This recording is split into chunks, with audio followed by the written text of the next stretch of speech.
दोस्तों आज हम आपको एक ऐसे मैजिकल ग्रेन के बारे में बताएंगे जिसका यूज़ करके आप अपने बढ़े हुए यूरिक एसिड को ठीक कर सकते हो। अगर आपको अर्थराइटिस की प्रॉब्लम है, जोड़ों के दर्द है, जॉइंट पेन है या घुटनों का दर्द है, जो भी आपकी प्रॉब्लम है, अगर वज़न बढ़ा हुआ है वो भी आपका ठीक हो जाएगा अगर आप इसको अपनी डेली डाइट में शामिल करते हो। हाय एवरीवन, मैं डॉक्टर कौसर अली और आप देख रहे हैं आपका अपना यूट्यूब चैनल। तो चलिए दोस्तों, बिना किसी देरी के शुरू करते हैं ये इन्फॉर्मेटिव वीडियो। यूरिक एसिड शरीर में एक गंदगी की तरह जमा होता है। शरीर के खून में अगर यूरिक एसिड की मात्रा ज़्यादा बढ़ जाए तो उससे जोड़ों की दिक्कत, किडनी की बीमारी, दिल के दौरे जैसी ख़तरनाक बीमारियां हो सकती हैं। यूरिक एसिड शरीर में प्यूरिन का एक रूप है जो यूरिन के द्वारा शरीर से बाहर जाता है। आमतौर पर हमारा शरीर किडनी की सहायता से यूरिक एसिड को फिल्टर करता है और मूत्र के साथ शरीर से बाहर निकाल देता है। यदि आप अपने भोजन में बहुत अधिक प्यूरिन का सेवन करते हैं या यदि आपका शरीर इस यूरिक एसिड से काफ़ी तेज़ी से छुटकारा पाने में असमर्थ है, शरीर में इसकी मात्रा बढ़ने लगती है और ब्लड में यूरिक एसिड का निर्माण होने लगता है। यदि यूरिक एसिड का लेवल बहुत बढ़ जाता है तो इस स्थिति को हाइपरयूरिसीमिया के रूप में जाना जाता है। यूरिक एसिड के बढ़ने से शरीर की विभिन्न मांसपेशियों में सूजन आ जाता है जिसके कारण दर्द होने लगता है और ये दर्द बढ़ने लगता है। इससे गाउट नामक बीमारी हो सकती है जो दर्दनाक जोड़ों का कारण बनती है। ये ब्लड और मूत्र को भी एसिडिक बना सकता है। दोस्तों, ये जानना ज़रूरी है कि यूरिक एसिड क्यों बढ़ता है, इसके कॉजेज़ क्या हैं। यूरिक एसिड कई कारणों से शरीर में इकट्ठा हो सकता है। इनमें से कुछ इस प्रकार हैं। कुछ प्रकार आहार के कारण शरीर में यूरिक एसिड इकट्ठा हो सकता है। कुछ मामलों में ये आनुवांशिक होता है। मोटापा या अधिक वजन होने के कारण भी ये समस्या हो सकती है। यदि आप बहुत अधिक तनावग्रस्त रहते हैं तो भी आपके शरीर में यूरिक एसिड इकट्ठा हो सकता है। कुछ स्वास्थ्य डिसऑर्डर भी यूरिक एसिड बढ़ने के कारण बन सकते हैं। किडनी की बीमारी से यूरिक एसिड बढ़ सकता है। मधुमेह, डायबिटीज़ के कारण भी यूरिक एसिड बढ़ता है। हाइपोथायराइडिज्म, कुछ प्रकार के कैंसर या कीमोथेरेपी में भी यूरिक एसिड बढ़ने के कारण होते हैं। सोरियासिस जो एक त्वचा का रोग होता है, उसके कारण भी यूरिक एसिड बढ़ सकता है।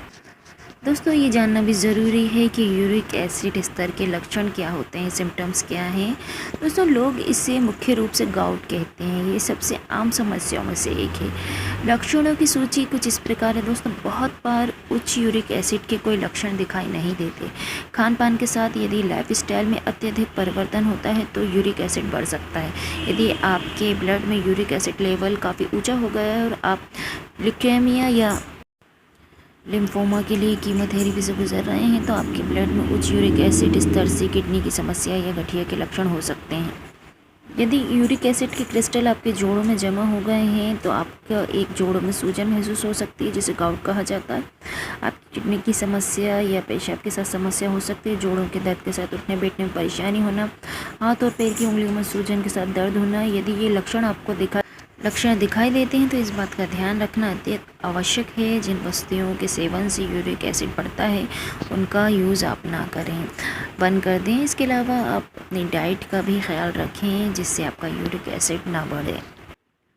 यूरिक एसिड खाद्य पदार्थों के पचने से उत्पन्न होता है एक प्राकृतिक अपशिष्ट उत्पादन है जिसमें प्यूरिन होता है। जब हमारे शरीर में प्यूरिन टूटता है तो यूरिक एसिड पाया जाता है। कुछ ऐसे खाद्य पदार्थ हैं जिसमें हाई प्यूरिन होता है, जैसे कुछ मीट, एक प्रकार की मछली, सूखे सेम, बियर। इसके अलावा हमारे शरीर में प्यूरिन बनते और टूटते हैं। यदि आपका यूरिक एसिड स्तर बढ़ रहा है तो आपको पता होना चाहिए कि क्या आप जोखिम में हैं। गुर्दे की बीमारी या अन्य किसी मेडिकल हिस्ट्री वाले लोगों में यूरिक एसिड का उच्च जोखिम होता है। जोखिम कारक अधिक वजन वाले या उच्च प्यूरिन डाइट का सेवन कर रहे हैं। मान लीजिए आपके जोड़ों में दर्द है, सूजन या पैर की उंगलियों में दर्द होने लगता है तो ये शुरुआती संकेत हैं, आप पहचान सकते हो आपका यूरिक एसिड बढ़ रहा है। आप अपने स्वास्थ्य सेवा प्रदाता से संपर्क कर सकते हो। आप यूरिक एसिड टेस्ट करा सकते हो। तो दोस्तों, बात करेंगे वो मैजिकल ग्रेन और जादुई अनाज कौन सा है। वो है ज्वार और बाजरा। दोस्तों, ये मिलेट्स में आते हैं। मिलेट्स यानी मोटा अनाज। ये बहुत ज़्यादा फ़ायदेमंद होते हैं। अगर आप एक महीने गेहूं की रोटी की जगह ज्वार और बाजरे की रोटी का इस्तेमाल करते हैं तो आपको बहुत सारे फ़ायदे होते हैं। दोस्तों, इन फ़ायदों में से एक है यूरिक एसिड का कंट्रोल होना। दोस्तों अब बात आती है कि आपको इसको कैसे इस्तेमाल करना है। दोस्तों आपको 1 महीने के लिए गेहूं की रोटी की जगह ज्वार और बाजरे की रोटी का इस्तेमाल करना है। एक टाइम आपको ज्वार की रोटी लेनी है, एक टाइम आपको बाजरे की रोटी लेनी है। 1 महीने के लिए आपको गेहूं की रोटी का इस्तेमाल नहीं करना है दोस्तों। 1 महीने के बाद आप चाहें तो एक टाइम गेहूं की रोटी और एक टाइम ज्वार और बाजरे की रोटी ले सकते हो। बाजरे की तासीर गर्म होती है और ज्वार की तासीर नॉर्मल होती है। अगर आप गर्म जगह पे रहते हैं तो आप दोनों टाइम ज्वार की रोटी लें, और अगर आप ऐसी जगह रहते हैं जहाँ नॉर्मल मौसम है तो आप एक टाइम ज्वार की रोटी और एक टाइम बाजरे की रोटी लें। दोस्तों ज्वार और बाजरे की रोटी अगर आप अपनी डाइट में शामिल करते हैं तो आपका यूरिक एसिड तो कंट्रोल होगा, साथ ही अर्थराइटिस, जॉइंट पेन, घुटनों का दर्द, वज़न कम भी होगा और आपकी बॉडी में एनर्जी फील होगी आपको, और बहुत ज़्यादा बेनिफिट आपको मिलेंगे। दोस्तों ज्वार और बाजरा में बहुत ज़्यादा न्यूट्रिशन वैल्यू होते हैं, जिसमें से potassium, vitamin A, calcium, protein, vitamin B3, niacin, iron, folate, phosphorus. दोस्तों 1 महीने तक ज्वार और बाजरे की रोटी इस्तेमाल करने के बाद आप गेहूं की रोटी इस्तेमाल कर सकते हो। फिर आप एक टाइम गेहूं की रोटी लें और एक टाइम ज्वार या बाजरे की रोटी। दोस्तों इस अनाज का इस्तेमाल करने के साथ साथ आपको अपनी डाइट का भी ख्याल रखना और एक्सरसाइज रेगुलर करना है, और ऐसी कोई प्रोडक्ट नहीं लेना है, खाद्य पदार्थ नहीं लेना जिससे आपका यूरिक एसिड बढ़े, तभी ये अनाज काम करेगा दोस्तों। तो दोस्तों ये था हमारा वीडियो, यूरिक एसिड का जड़ से सफाई करें इस जादुई अनाज से। दोस्तों अगर आप इस अनाज का यूज़ करते हैं तो आप अपने यूरिक एसिड को जड़ से ख़त्म कर सकते हैं। दोस्तों अगर आपको वीडियो पसंद आया हो तो प्लीज़ चैनल को सब्सक्राइब करें, लाइक करें, शेयर करें, कमेंट करें। Thank you for watching.